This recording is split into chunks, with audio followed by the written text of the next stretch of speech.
Oremos. Dios bueno, Dios de toda misericordia, a ti venimos delante en el nombre de tu amado Hijo.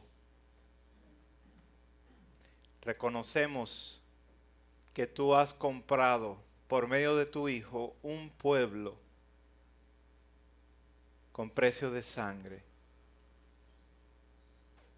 Amaste al mundo de tal manera para que por medio de la muerte de tu precioso Hijo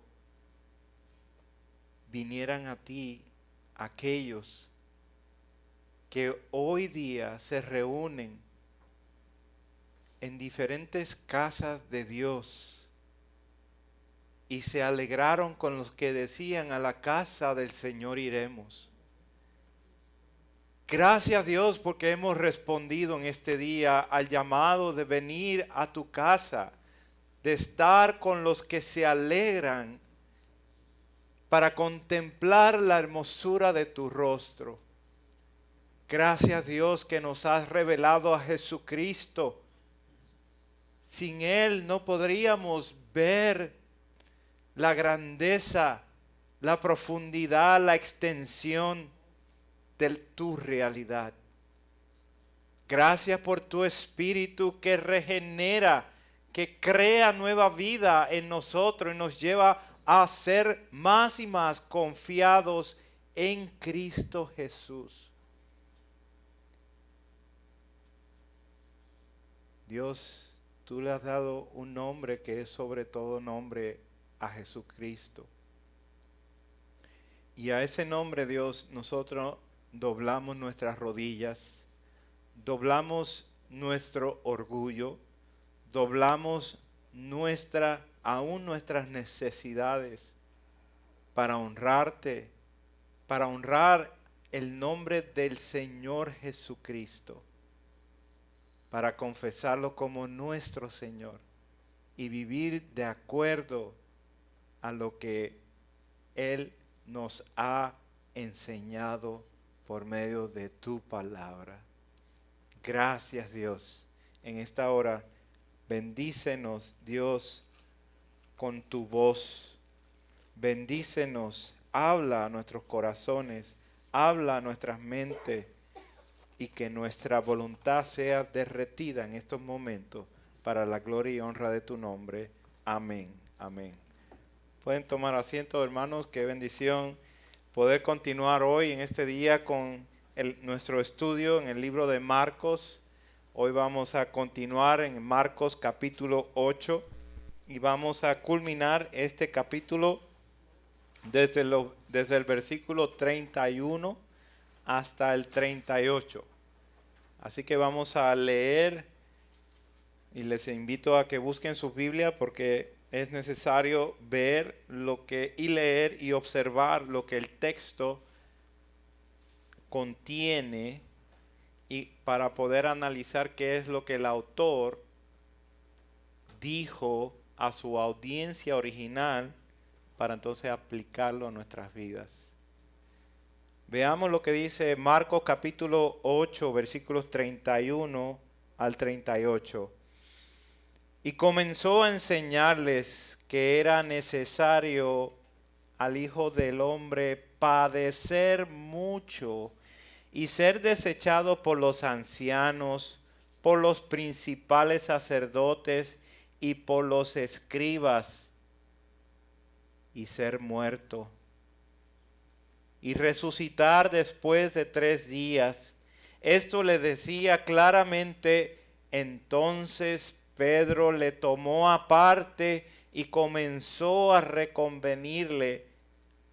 Pero él, volviéndose y mirando a los discípulos, reprendió a Pedro diciendo: quítate de delante de mí, Satanás, porque no pones la mira en las cosas de Dios, sino en la de los hombres. Y llamando a la gente y a sus discípulos, les dijo: si alguno quiere venir en pos de mí, niéguese a sí mismo y tome su cruz y sígame. Porque todo el que quiera salvar su vida, la perderá, y todo el que pierda su vida por causa de mí y del evangelio la salvará. Porque ¿qué aprovechará al hombre si ganare todo el mundo y perdiere su alma? ¿O qué recompensa dará el hombre por su alma? Versículo 38. Porque el que se avergonzare de mí y de mis palabras en esta generación adúltera y pecadora, el Hijo del Hombre se avergonzará también de él cuando venga en la gloria de su Padre con los santos ángeles.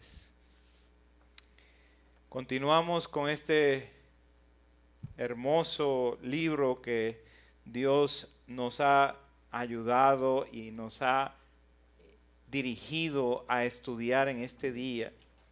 Si se acuerda, la última vez que estuvimos viendo el libro de Marcos en el capítulo 8, estuvimos viendo varios milagros que estuvo haciendo nuestro Señor. Y a esos milagros le llamamos milagros de revelación. Y le llamamos así porque uno de ellos fue a un sordo mudo. Y Jesús, en su forma muy personal, puso sus dedos en sus oídos, escupió su mano para ponerle en su lengua, para indicarle lo que iba a hacer. Y luego cuando le traen a un ciego, hace prácticamente lo mismo, pero aplicándolo al ciego. Y al ciego, tanto al ciego como al sordo mudo, Dios les hizo el milagro para revelar, para que ellos pudieran ver, para que ellos pudieran escuchar y pudieran desatar su lengua para hablar. El último domingo concluimos con ese mismo milagro de revelación en una esfera espiritual. Cuando Jesús le pregunta a los discípulos, ¿qué dicen los hombres que Él es? Y empezaron a decirle, ellos dicen que tú eres el profeta Elías, que tú eres Juan el Bautista. Y ya entonces Jesús le dice a ellos en una forma muy personal, ¿quién ustedes dicen que yo soy? Y Pedro, representando a todos los discípulos, dijo, tú eres el Cristo. Cuando cada una de estas tres escenas que Jesús está haciendo este milagro de revelación, a los tres les pide una cosa al final. A los tres les dice, no digas nada, no digas nada, vete a los tuyos, vete a tu casa, no digas nada.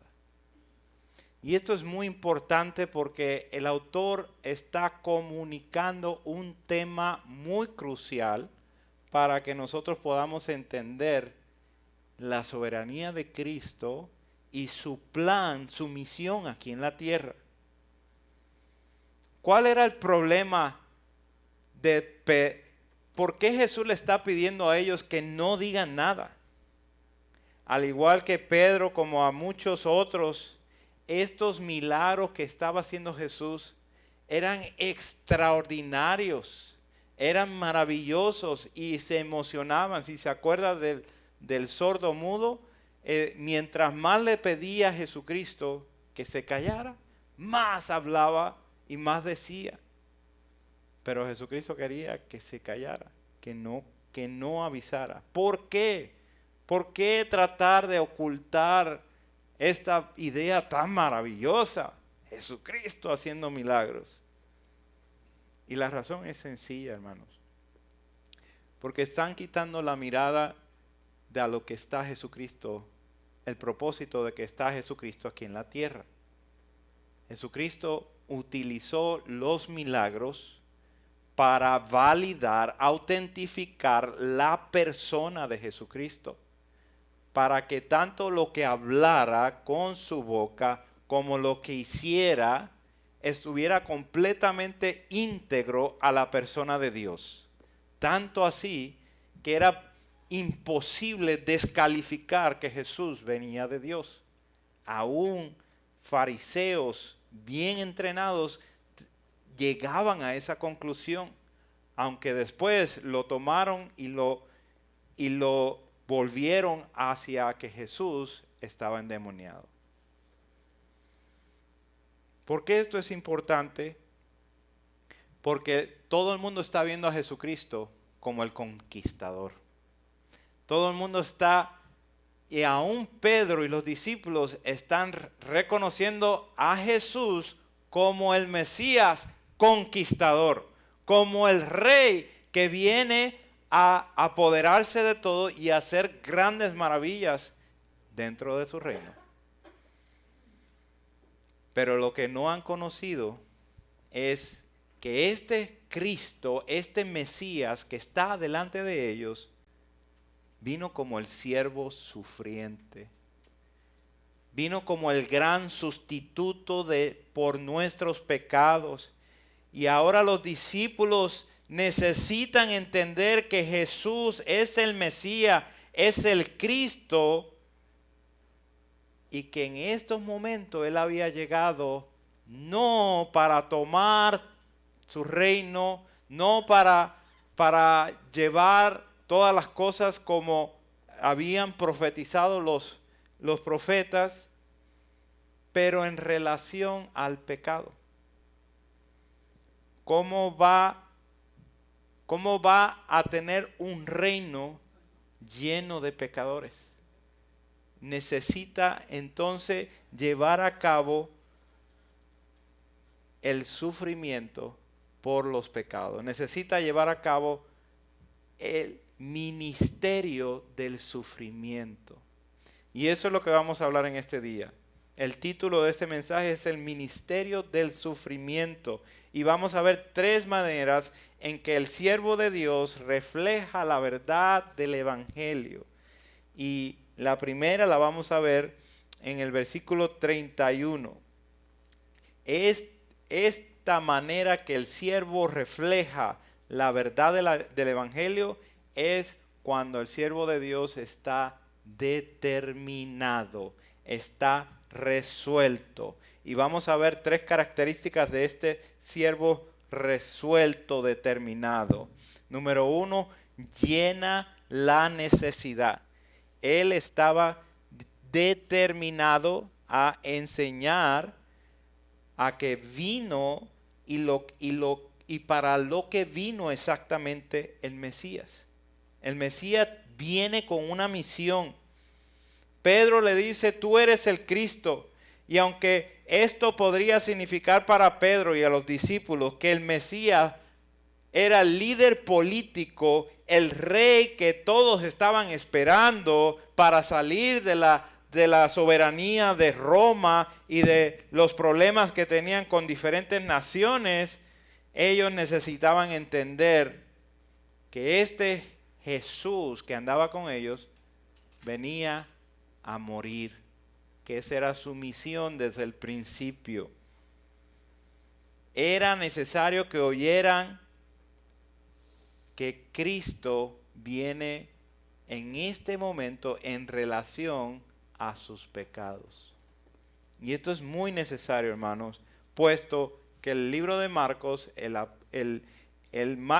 autor lo pone luego que Pedro hace esa gran confesión que Dios mismo le reveló. Era necesario que oyeran para qué vino el Cristo. Versículo 31. El Hijo del Hombre debe de padecer mucho y ser desechado por los ancianos, por los principales sacerdotes y escribas, y de ser muerto y resucitar después de 3 días. El Mesías es el Rey ungido de Dios y es el siervo determinado, resuelto a ir a la cruz. Así que Él está llenando la necesidad que es muy urgente que ellos entiendan. Este Cristo que acaba de confesar Pedro es el mismo que necesita ir hacia la cruz. Necesita ser desechado y necesita ser muerto. También el siervo determinado es el revelador. Él revela que el siervo de Dios está determinado para entender a sus discípulos que su gran maestro sería ejecutado por los líderes de Israel. Sería ejecutado por los líderes religiosos del momento. El Mesías ha de sufrir. El Mesías ha de morir. Y no que solo iba a suceder, sino que tenía que suceder. En Juan capítulo 3, versículo 16, sabemos muy bien ese texto, porque de tal manera amó Dios al mundo que ha dado a su Hijo unigénito, para que todo aquel que en Él cree no se pierda, mas tenga vida eterna. Esta salvación viene al mundo porque Dios amó al mundo lo suficientemente alto para entregar a su Hijo, a su precioso Hijo. ¿En qué forma? En sufrimiento, en padecimiento, en muerte. Tu salvación, hermano, es completamente gratis, es completamente fuera de costo, pero a Dios le costó todo cuando entregó a su propio Hijo, su amado Hijo, a la demanda de la ley, a la muerte. Por cuanto todos pecamos, todos fuimos destituidos de la gloria de Dios. No había uno bueno entre nosotros.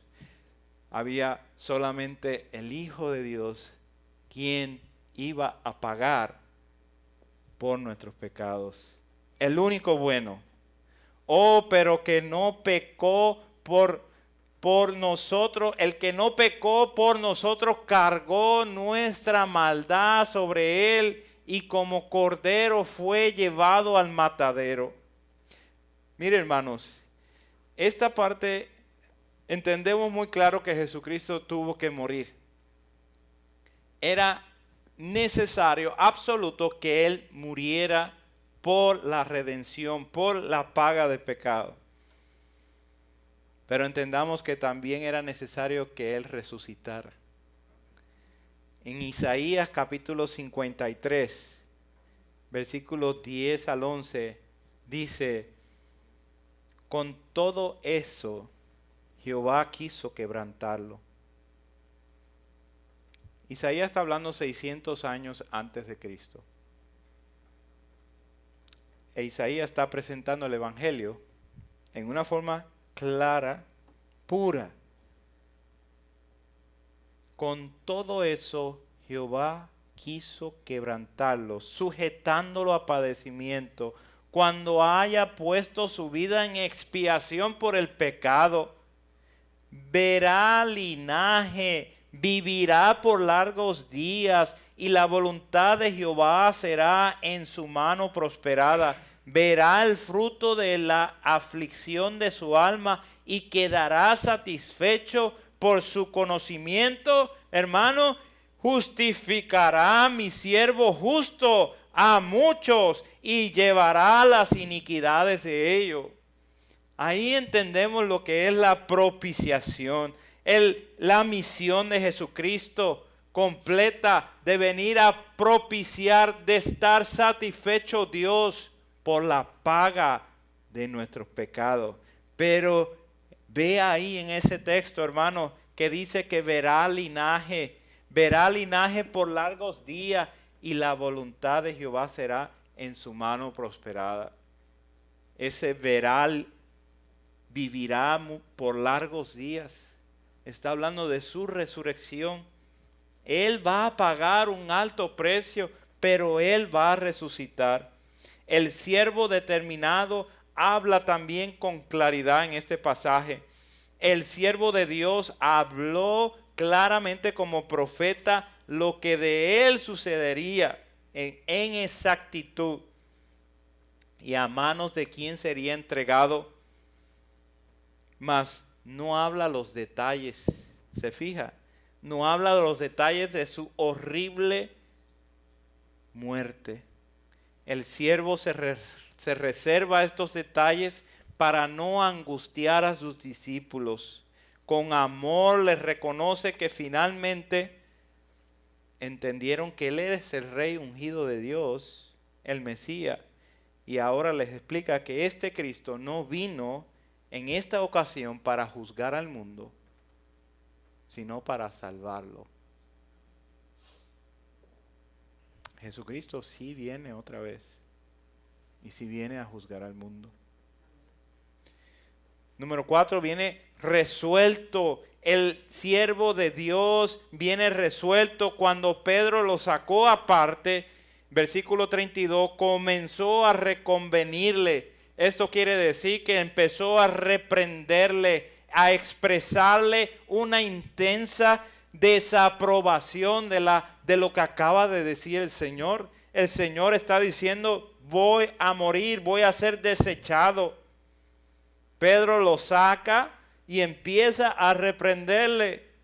El mismo Pedro que había recibido la revelación del Padre, diciendo, tu maestro es el Mesías, es el Cristo. Ahora es instrumento, hermanos, del mismo Satanás para tentar a Jesucristo. Pedro había entendido claramente que lo que Jesús le estaba comunicando era que tenía que morir. Pedro amaba al Señor y por ninguna manera permitiría que algo malo le sucediera. Lo vimos cuando fue arrestado, se enfrentó sacando su espada, pudiendo haber muerto en ese momento. Aunque le parece a Pedro que era muy necesario expresar sus sentimientos, lo que no sabía es que estaba siendo utilizado por el mismo Satanás para detener por medio de la tentación la misión de Cristo. Escuche las palabras que dice el capítulo 16 de Mateo. Señor, ten compasión de ti. Eso le dijo Pedro a Jesucristo. Ten compasión de ti. En ninguna manera esto te acontezca. Aquí está lo resuelto que está el siervo de Dios. Lo decidido que está Jesucristo, quien inmediatamente pudo discernir que detrás del sentimiento humano de Pedro estaba Satanás mismo. Versículo 33, volviéndose y mirando a los discípulos, reprendió a Pedro diciendo, quítate delante de mí, Satanás. ¿Cuál es el problema con este acto sentimental de Pedro? Número 1, que no es el plan de Dios. Número 2, el Cristo vino a salvar a pecadores y que no hay otra forma de hacerlo si no es por muerte. Y número 3, si Cristo no muere y resucita, nos quedamos en nuestros pecados. Nos quedamos sin salvación. Mire al final del versículo 33, porque no pones la mira en las cosas de Dios, sino en las de los hombres. ¿Cómo vamos a apreciar el Evangelio del Señor si nuestros ojos están puestos en las situaciones de los seres humanos? ¿Cómo vamos a ser un faro de luz en medio de la tormenta cuando está todo oscuro para que se acerquen al Salvador todos aquellos que andan en naufragio?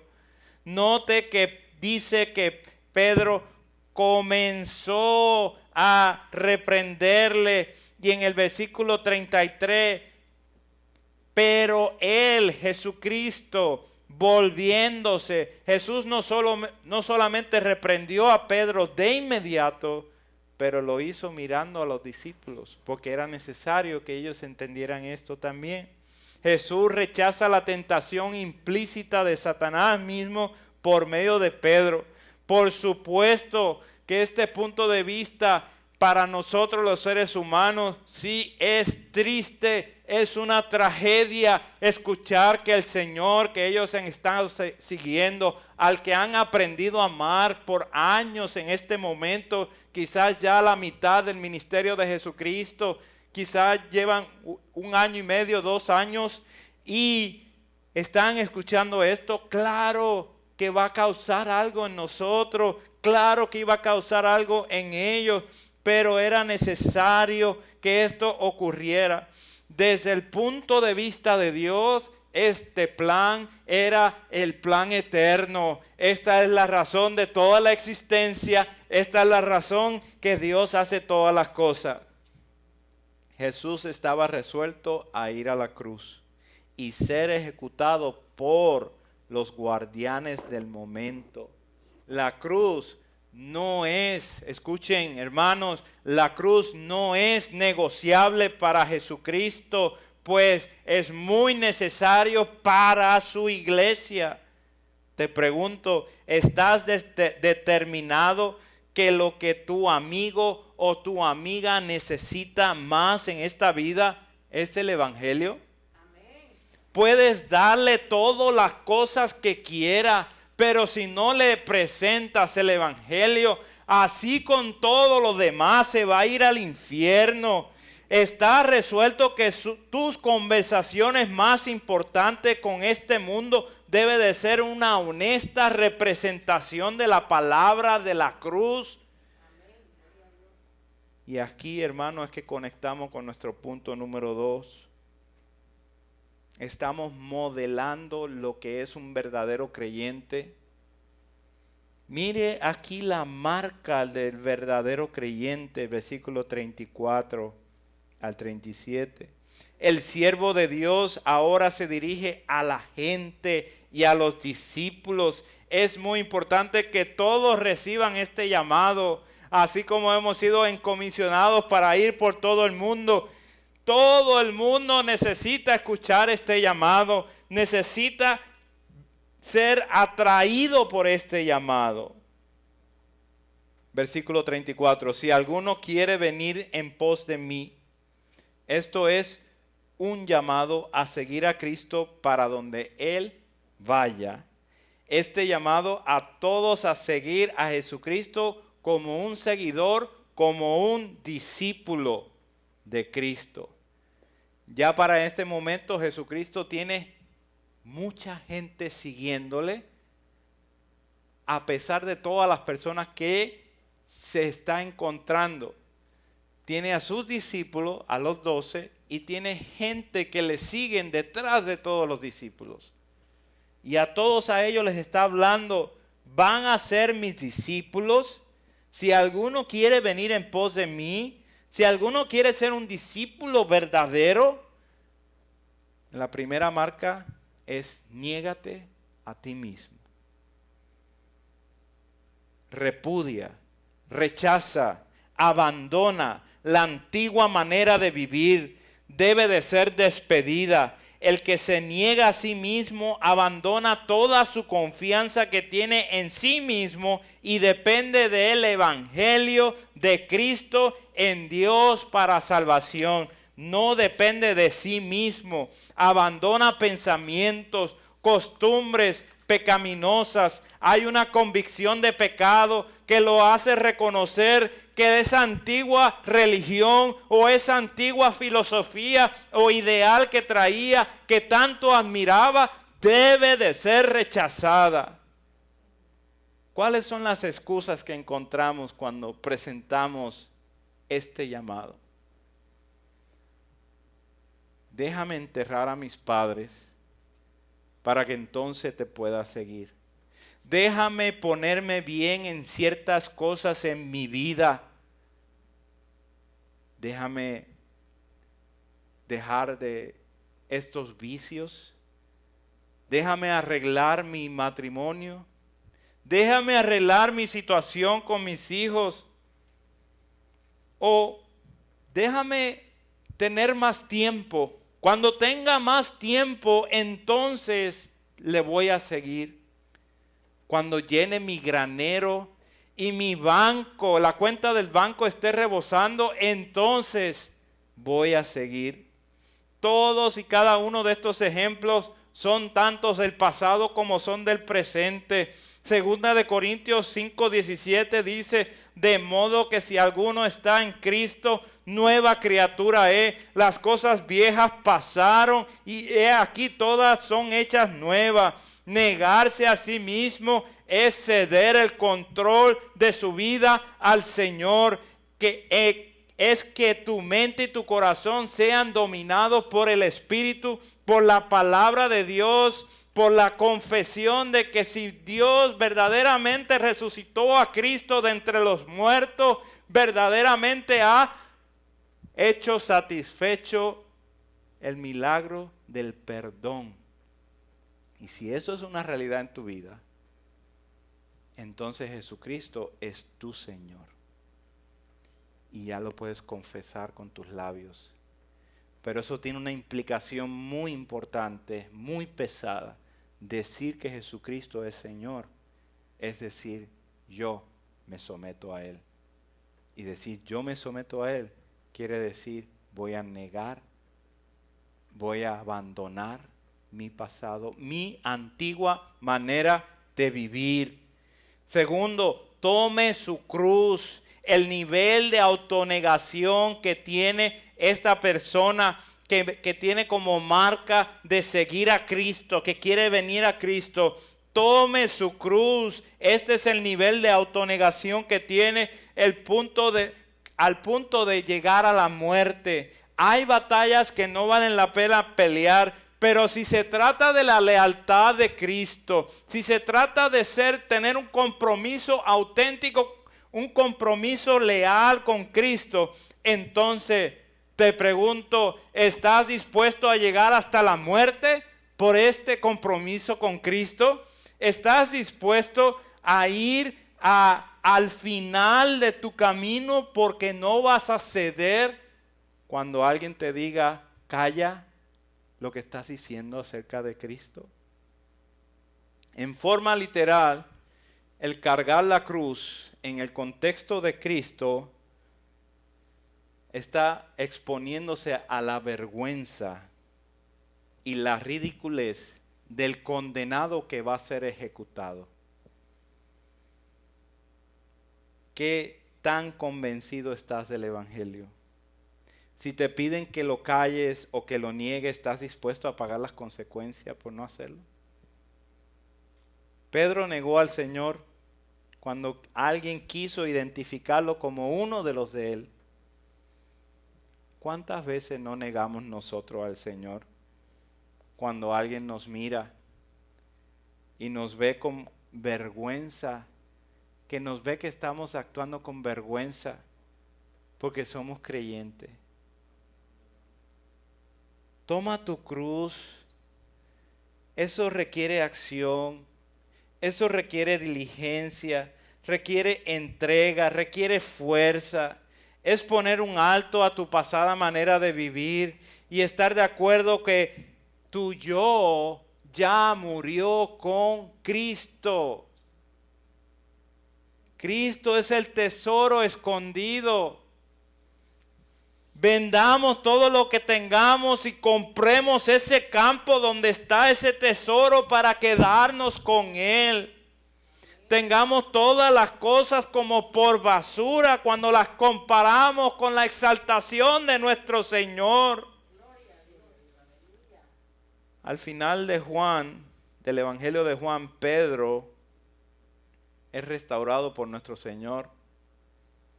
Y cuando Jesús le revela a él de qué muerte iba a padecer, él reconoció, entendiendo que la muerte que iba a padecer Pedro iba a glorificar a Dios. Y esto para Pedro fue un gran alivio, ya que el Señor lo estaba restaurando. Acuérdese que él negó a Jesús. Acuérdese que fue amargo ese trago para él. Pedro iba a morir en una cruz como en forma de X y de cabeza. Así murió. ellos, los discípulos, estuvieron dispuestos a morir por su fe. El hecho de que todos los apóstoles estuvieron dispuestos a padecer horribles muertes. Todos murieron con excepción de Juan, crucificados, apedreados, decapitados, con muchos latigazos, y murieron por no haber renunciado su fe al Señor Jesucristo. Esto es una tremenda evidencia, hermanos, de que ellos realmente presenciaron la resurrección de nuestro Señor. Ellos no iban a morir muertes horribles por una mentira. Tercera marca del creyente verdadero. Dice, y sígueme. Seguir a Cristo es confiar en Él. Como dice el pasaje tan famoso de Juan 3:16, creer. Creer es sinónimo de confiar, de poner tu confianza. Confías en la supremacía de Cristo. Confías que Él es suficiente para salvarte. Confías que Él es suficiente para llevar tu vida hacia adelante. Confías y estás agradecido por la salvación que has recibido por medio de Él y de Él solamente. Es seguir a Cristo, es seguir sus pisadas. El modelo que nos ha dejado Cristo Jesús en la persona de Cristo, siendo manso, siendo humilde.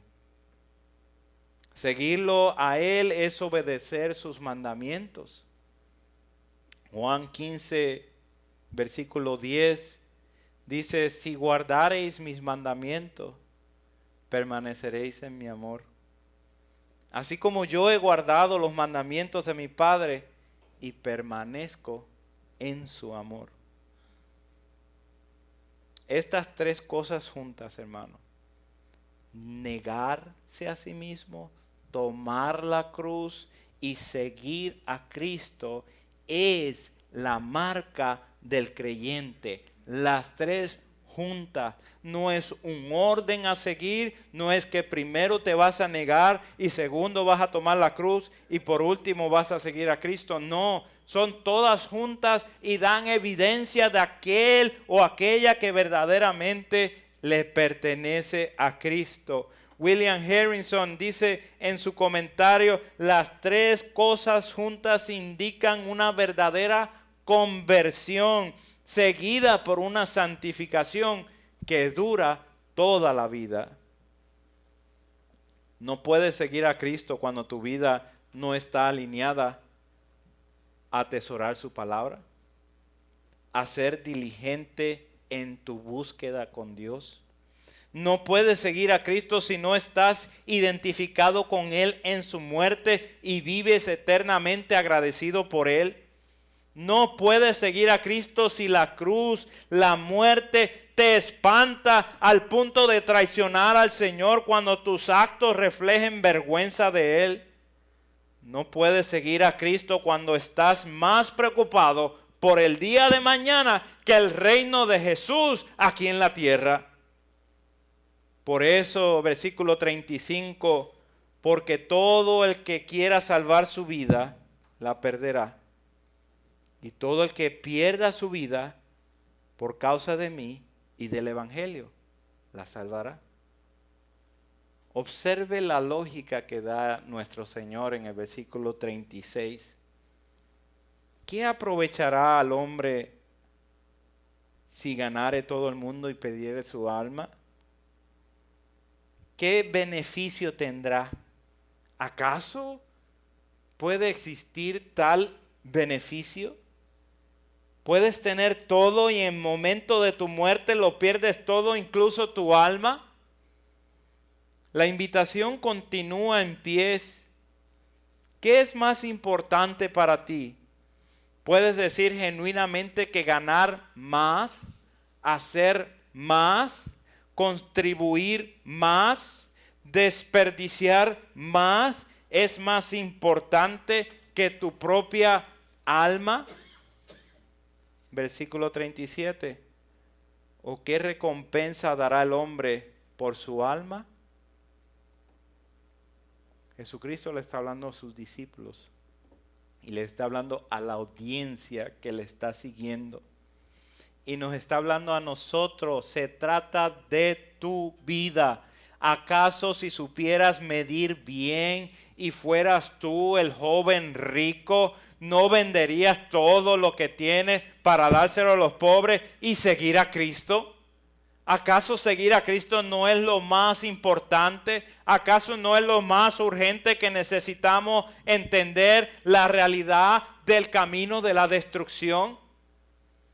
Los muchos entrarán por la puerta ancha, espaciosa, el camino que lleva a la perdición. Por tanto, que nadie rechace el mandamiento de Cristo, este llamamiento que está haciendo a todos.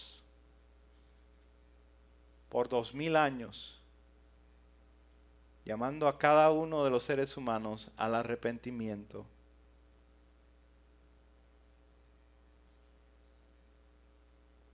Y culmina con el versículo 38, haciendo una gran advertencia, que es nuestro tercer punto. Reconoce la urgencia del Evangelio. Reconoce qué tan urgente es el Evangelio. Versículo 38, porque el que se avergonzare de mí, esto es, todo aquel que no ha puesto su confianza en Jesucristo, y de mis palabras, esto es, de su mandamiento, se avergüenza y no lo sigue, de su llamado. En esta generación adúltera y pecadora, esto es la realidad de nuestra condición pecaminosa, la verdad que de hace 2000 años y continúa siendo verdad hoy día. Vivimos en una generación que busca para sus placeres personales ser desleales delante de Dios y que se sientan cómodos o cómodas con ser pecadores. No tienen ningún temor de Dios. Y lamentablemente esto lo vemos en las supuestas casas de Dios. El Hijo del Hombre, dice este versículo, se avergonzará también de él. Cristo condenará a todos los falsos creyentes. Va a condenar a todos los incrédulos, a todos los infieles, a todos los desleales, los que se avergonzaron de él. Todo el que no ha puesto su confianza en él, en implicación se ha avergonzado de él. No ha hecho caso al llamado de Dios. Por lo tanto, se avergüenza de él y el Hijo del Hombre se avergonzará de ellos. ¿Cuándo? Cuando venga en la gloria de su Padre con los santos ángeles. Esto es la primera referencia que hace Marcos de la segunda venida del Señor. Él regresa en la gloria de su Padre con sus santos ángeles y todo ojo le verá y muchos se lamentarán. En conclusión, este pasaje, nótelo bien hermano, comienza con el Hijo del Hombre, quien va a padecer siendo desechado y muerto y resucitado, y culmina con el Hijo del Hombre, quien viene en la gloria de su Padre con sus santos ángeles. Mírelo ahí. El Hijo del Hombre es una autodesignación de parte de Jesucristo, haciendo referencia a Daniel capítulo 7, versículos 13 al 14. Voy a leer.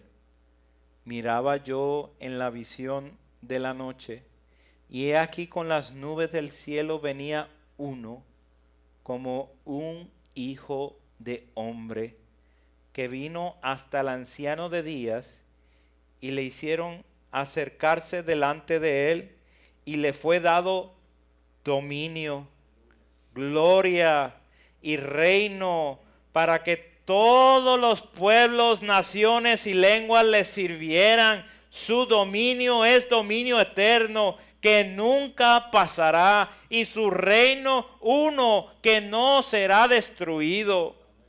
Jesucristo está autodesignando ese título para Él mismo.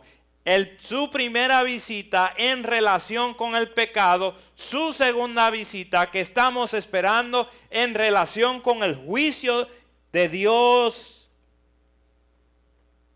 Te pregunto, ¿vives resuelto, determinado, diligentemente buscando y esperando el regreso de nuestro gran Rey?